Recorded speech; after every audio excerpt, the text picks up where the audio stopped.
Pour ce qui concerne le Burkina Faso, aujourd'hui, nous sommes confrontés depuis plus de 8 ans à la forme de manifestation la plus barbare, la plus violente du néocolonialisme, de l'impérialisme.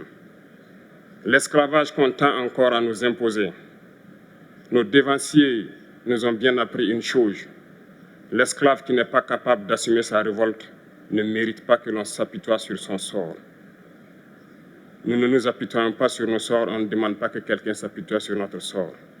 Le peuple burkinabé a décidé de lutter contre l'île terroriste en mesure de relancer son développement.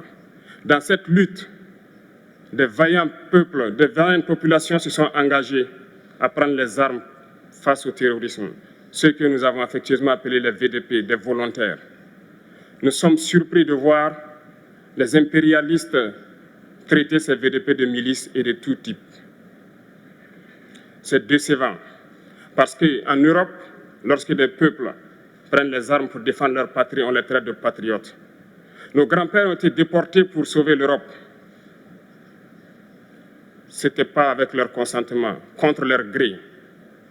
Et bien au retour, on se rappelle bien qu'à Tiaroy, lorsqu'ils ont voulu revendiquer leurs droits élémentaires, ils ont été massacrés.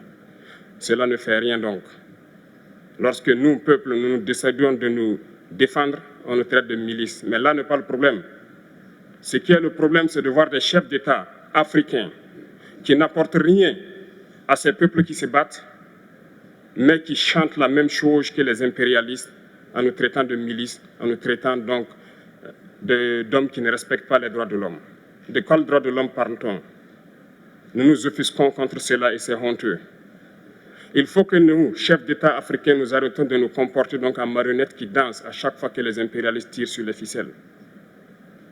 Hier, le président Vladimir Poutine a annoncé donc l'envoi de céréales en Afrique.